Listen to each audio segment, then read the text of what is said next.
Buenos días, mi nombre es Lorena Castillo Toribio, directora de este conversatorio, el cual se titula Emoción y argumentación en el discurso polémico. En el día de hoy abarcaremos el texto Emoción y argumentación en el discurso polémico de Ruth Amosi, en el cual se hace un análisis a la traducción de Alicia Paloniato del artículo periodístico Impudicia de Sergem, sobre el cual se basa la demostración del vínculo entre la emoción y la argumentación, que será objeto de nuestro análisis. Para esto contamos con analistas del discurso como son Gabriela Flores Herrera, Paula Gómez Bedoya, Yeris Montes Cuadrado, Daniela Gallego Hernández, Daniel Zaguerra Gómez, en las cuales nos ilustrarán con sus aportaciones sobre este tema.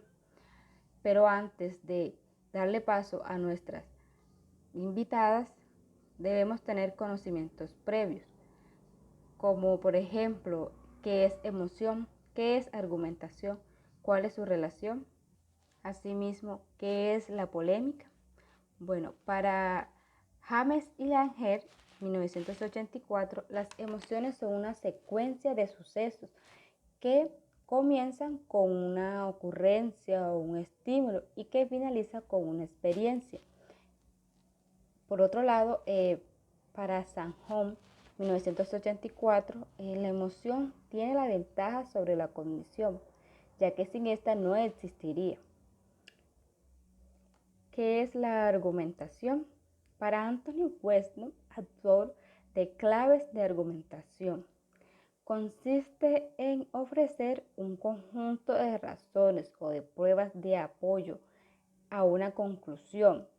En este sentido, no es simplemente la afirmación de ciertas opiniones ni se trata de una simple disputa. Para Manuel 2001, es una actividad que consiste en dar razones a favor o en contra de una determinada tesis, que trata de sostener o de refutar algún tema. Por último, ¿cuál es la razón de la importancia o la relación que tiene la emoción y la argumentación? Bueno, esta importancia se trata pues de ubicar en un marco social, pues permite analizar el discurso en el lugar que le corresponde al pathos interior de la argumentación cotidiana. ¿Qué es la polémica? Bueno, para Angenov 2001, no es más que uno de los tipos de eventos que dan forma a un discurso social. Bueno, a manera de introducción, tenemos que el objetivo central de este trabajo es exponer un análisis en la producción de la operatoria y de los procedimientos del discurso polémico respecto a la dimensión emocional mezclado con la racionalidad, ya que el discurso polémico se funda en el aparato argumentativo. Este modula en diferentes dosis lo racional y lo pasional, especialmente cuando el discurso interviene en una polémica muy difundida en el espacio público.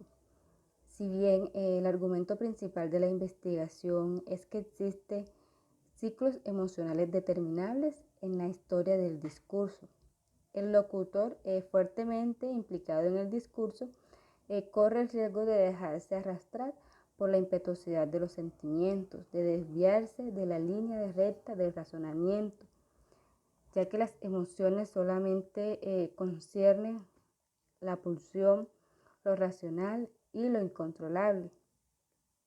Tienen un carácter social, trazan un marco en el análisis de la descripción efectiva, como las razones que lo sostienen y las variaciones entre el logos y el pathos.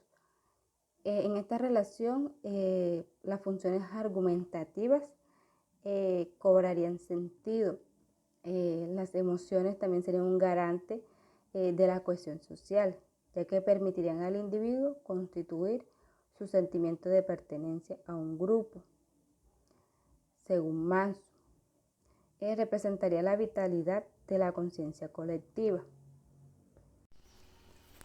Inicialmente agradecer a los organizadores de este evento, de este conversatorio de análisis del documento de Ruth Amosi, La indignación frente a las stock options de la Société Générale, emoción y argumentación del discurso polémico. Bien, bueno, recalcar que el autor Amosi se basa o se vale como ejemplificación para establecer esta relación que hay entre la emoción y la argumentación dentro del discurso polémico del artículo de François Sergent, Impudicia. Bueno, este artículo tiene como punto de partida pues la problemática que pasa en el 2009, bueno, que pasó en el 2009 en Francia, de la crisis que hay y cómo el Estado privilegia por medio de las stock options en la Société Générale, en los bancos, pues a personas que están bien económicamente y no al pueblo ni a las pequeñas empresas.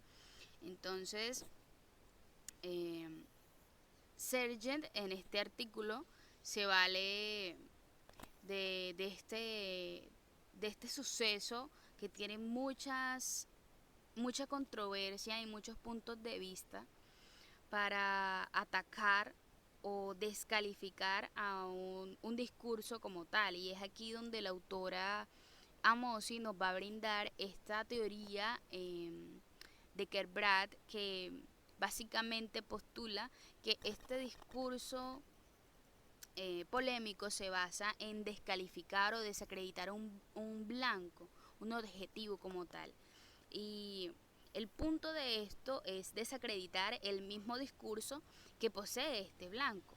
Y también se va a basar en otro autor que es Garant, que postula este blanco que caracteriza a Kerbrad como un antisujeto.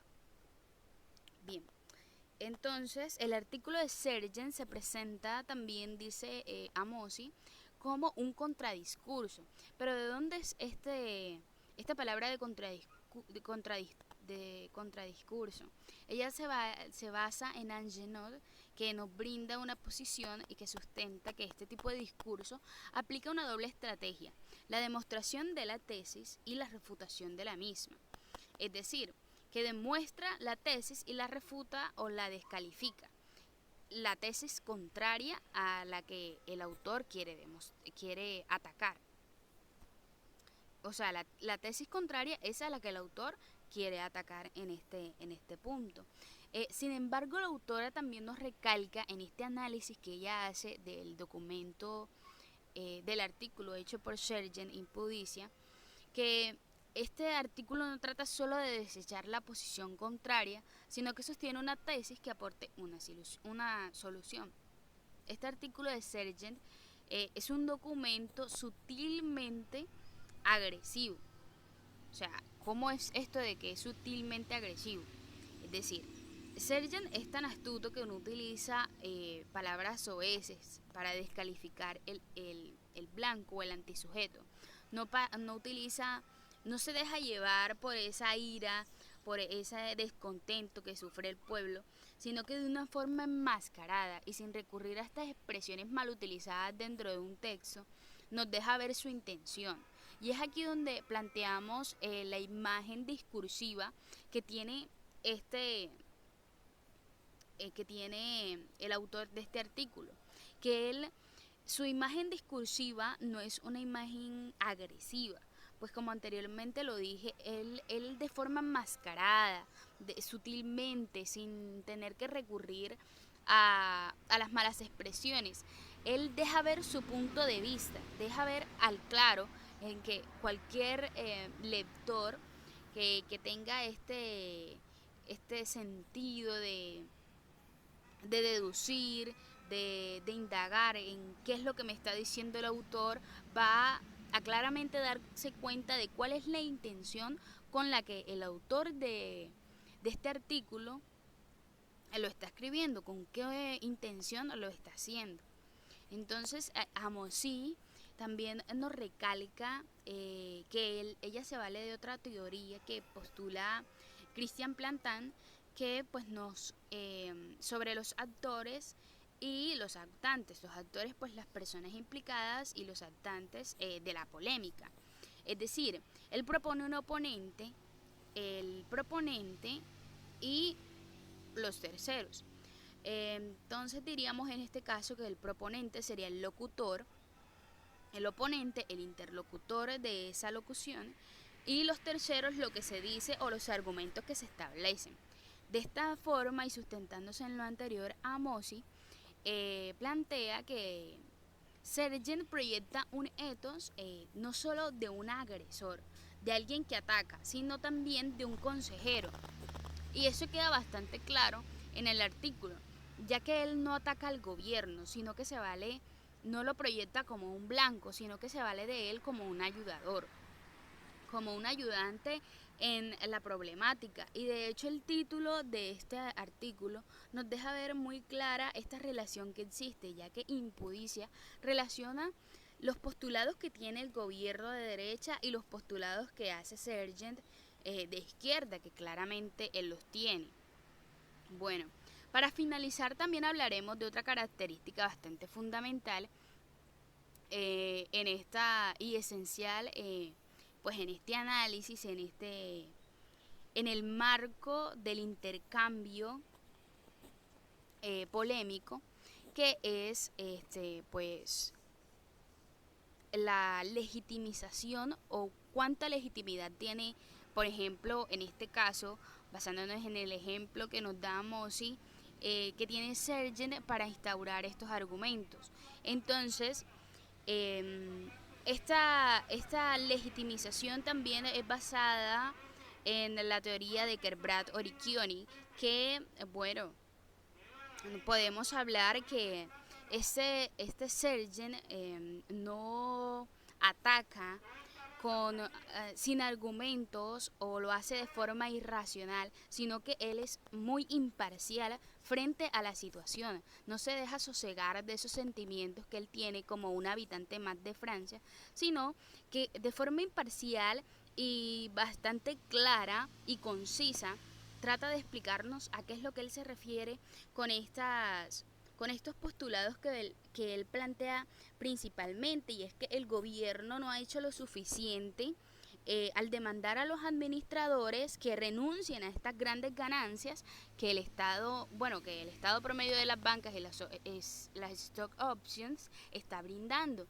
Y de hecho aquí queda claro que no hay un ataque directo al gobierno, pues él nos dice en su artículo que el gobierno no ha hecho lo suficiente, más no que no ha hecho. Entonces hablamos en el marco del intercambio polémico sobre estas situaciones que son fundamentales y son esenciales para el análisis del discurso polémico y de esas relaciones que hay entre la emoción y la argumentación misma dentro del discurso polémico. Muchas gracias. Bueno, primero que todo quería agradecer a la audiencia que nos está viendo en este momento.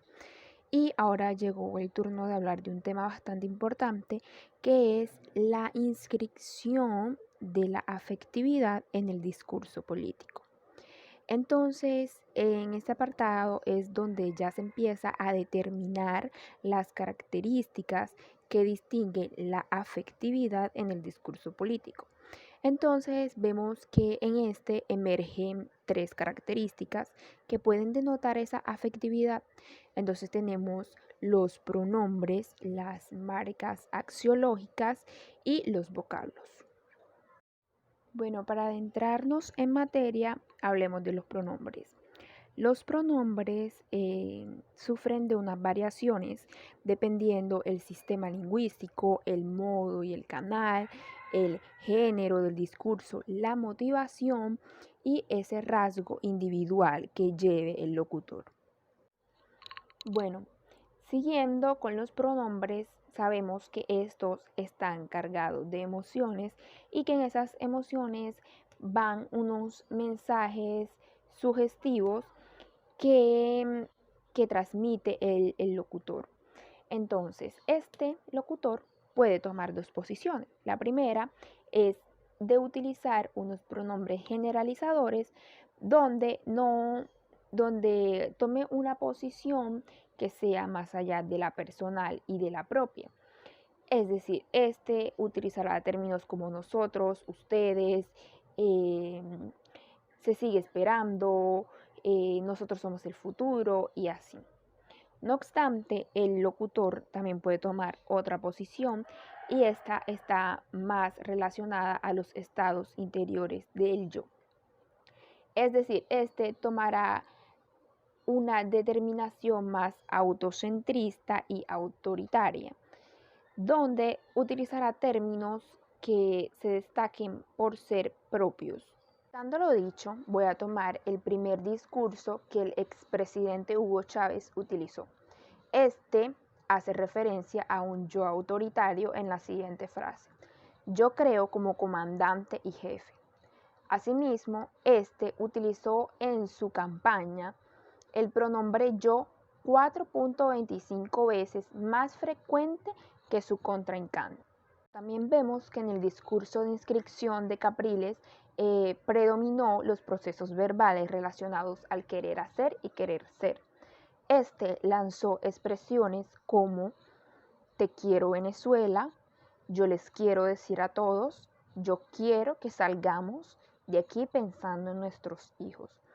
Así, siguió utilizando expresiones determinadas al querer hacer y querer ser. Siguiendo el orden de ideas, ahora vamos a ver los vocablos. Estos, entendidos como esa unidad léxica, juegan un papel importante dentro de la afectividad y la parte emocional, puesto que estos vocablos están cargados de emociones que transmiten un mensaje subjetivo que quiere dar a entender el locutor. Tomando el mismo ejemplo que usamos para los pronombres, el yo creo como comandante y jefe. Estos vocablos de jefe quieren dar a entender un sinónimo de autoridad y superioridad, mientras que el vocablo comandante hace referencia a una persona de alto rango que quiere ejercer un mandato. Bueno, primero que todo darle las gracias a Lorena Castillo por haberme invitado el día de hoy a esta intervención. Yo les hablaré de lo que corresponde a las marcas argumentativas, su inscripción en la afectividad del discurso. Las marcas axiológicas o argumentativas son las encargadas, junto a los conectores argumentativos, de la actividad argumentativa. Mosler, 1985, nos dice que las marcas argumentativas tienen como función orientar la conclusión favorable o desfavorable. Por otra parte, los juicios de valor se manifiestan explícitos como tales. El juicio se puede señalar como un juicio de hecho.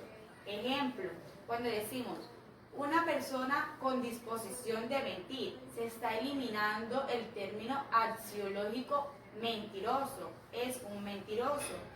¿Esto por qué se evita? Se evita porque un auditorio no siempre va a estar dispuesto a aceptar algo que no se puede verificar. Otro aspecto que es importante señalar en cuanto a las marcas axiológicas es lo connotativo en el lenguaje político. Se ha llegado a afirmar que el significado valorativo o connotativo que posee el lenguaje político tiene grande importancia, no solo porque los términos utilizados por los políticos tienen cargas ideológicas o afectivas, sino porque en muchas ocasiones este significado es considerado normalmente secundario en el significado total de la palabra, por su carácter subjetivo. Por eso, lo que en tal medida determina el uso de vocablos es el valor emotivo, afectivo, antes que el valor conceptual o nocional. Primero que todo, quiero agradecer la invitación a este conversatorio y darle un fraternal saludo a toda la audiencia en general y a mis colegas. En segundo lugar, quiero abordar el tema de las razones de la emoción en este discurso polémico, el cual hemos venido trabajando y al que nosotros nos hemos reunido para analizar más profundamente cada uno de los elementos encontrados aquí. Entonces, vamos a abordar primero a dar una concepción de qué es la razón, entendiendo la razón como esa facultad que tenemos todos los seres humanos innata, inherente por ser seres humanos, de pensar, de reflexionar y de llegar a una conclusión formando juicios de una determinada cosa o de una determinada situación.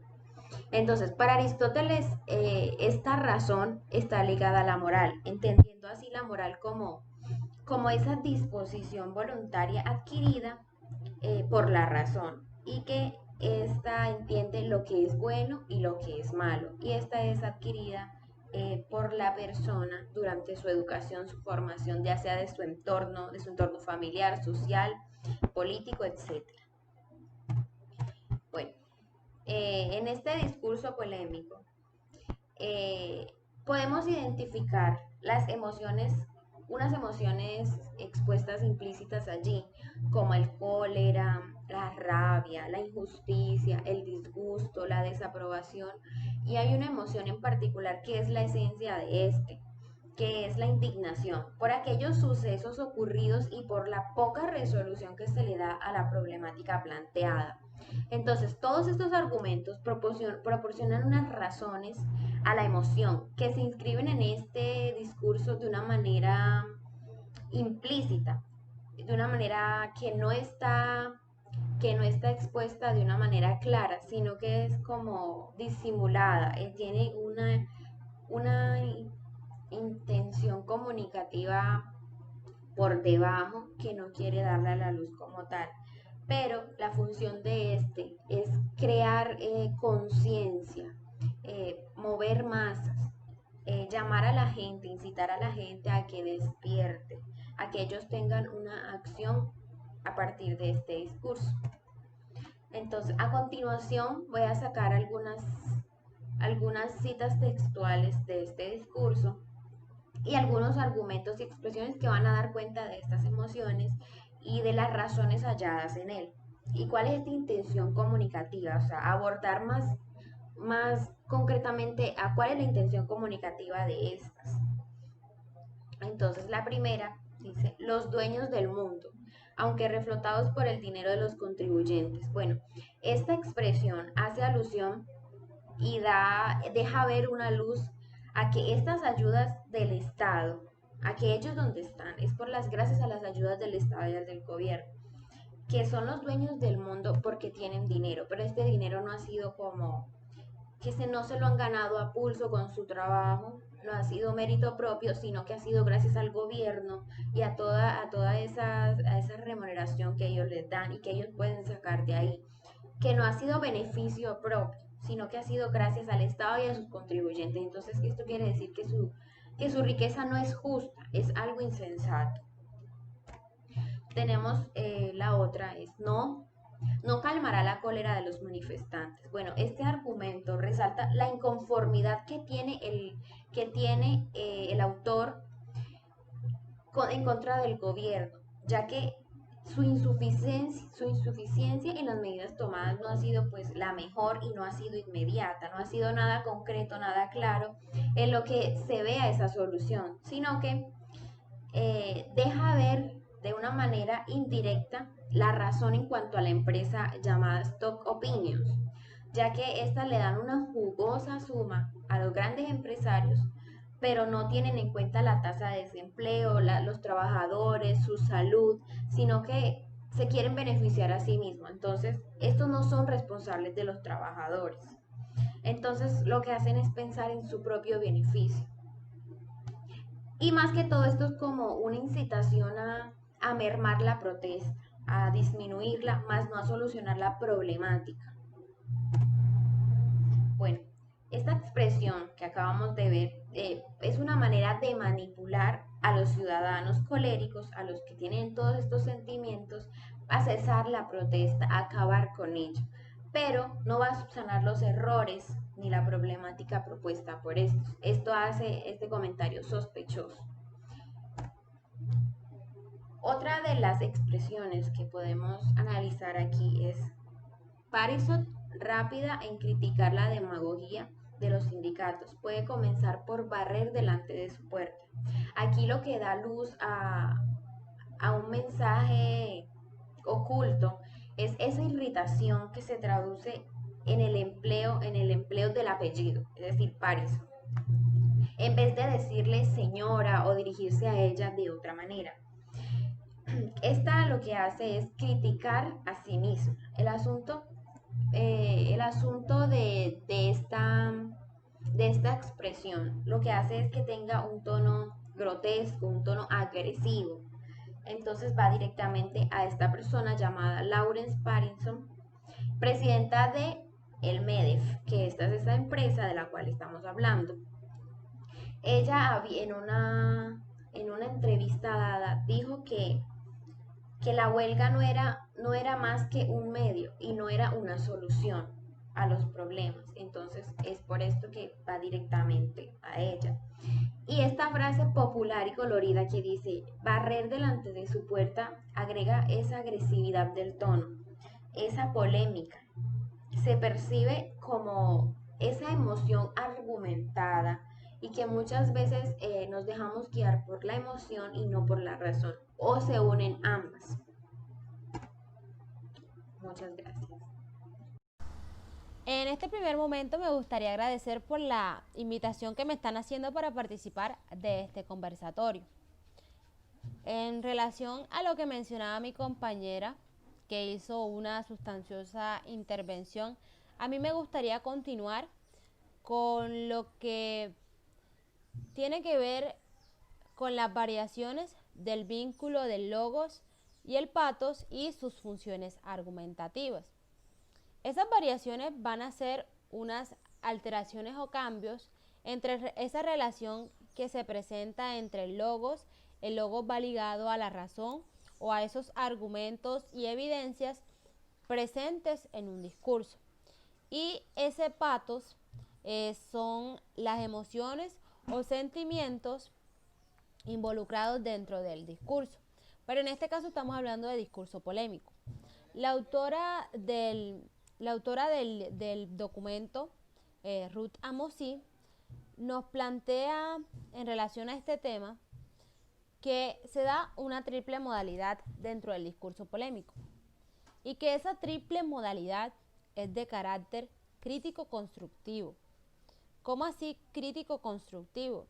Es decir, que esos juicios presentados en el discurso deben tener unos fundamentos, no con el fin de destruir, sino para poner en evidencia aquellas faltas o aquellas falencias que muchas veces cometen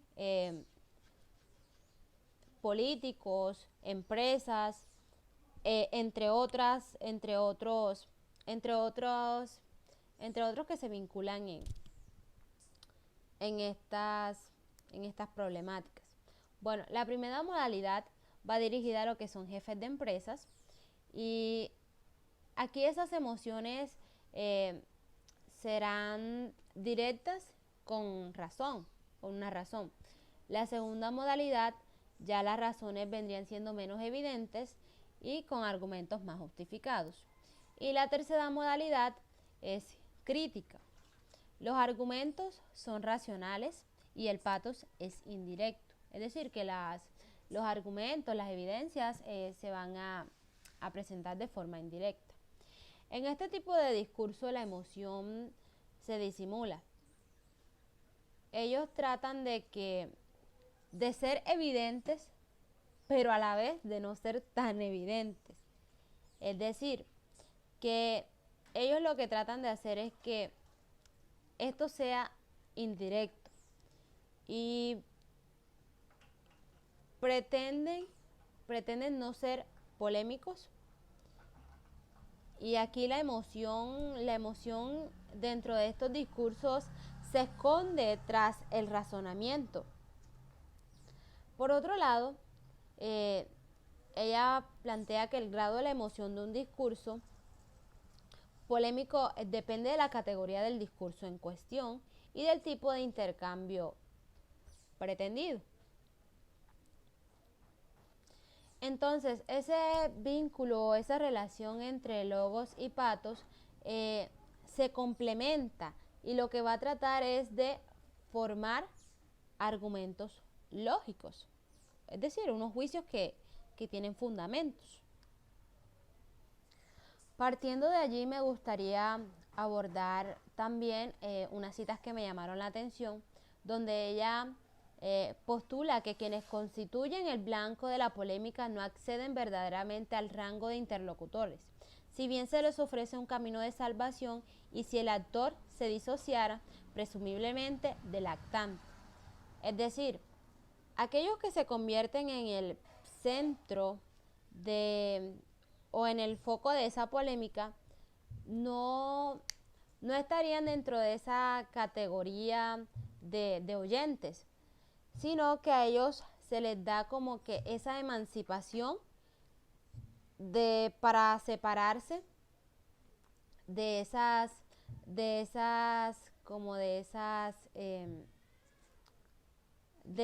intervenciones, más bien. A su vez, haciendo un énfasis en el patos, ella menciona que es en esa figura en la que el sentimiento de indignación y cólera del polemista se afirma con más virulencia. Es decir, ella aquí está enfatizando en lo que son las emociones directamente. La falta de dirección y la debilidad de la intimación señalan las escasas esperanzas puestas en la capacidad y el deseo de los dirigentes de empresas de autodisciplinarse. Es decir, es como que aquellas opiniones que se hace con el fin de sacar a la luz esas faltas, esas falencias que están cometiendo personas del poder, ¿sí? Esas personas que tienen unos cargos muy importantes en la sociedad. Entonces, ¿qué hacen? Ellos acuden a esos argumentos en los que vinculan el logos y el pato. Bueno, esta fue mi intervención. Les agradezco por estar aquí prestándome atención. Muchas gracias.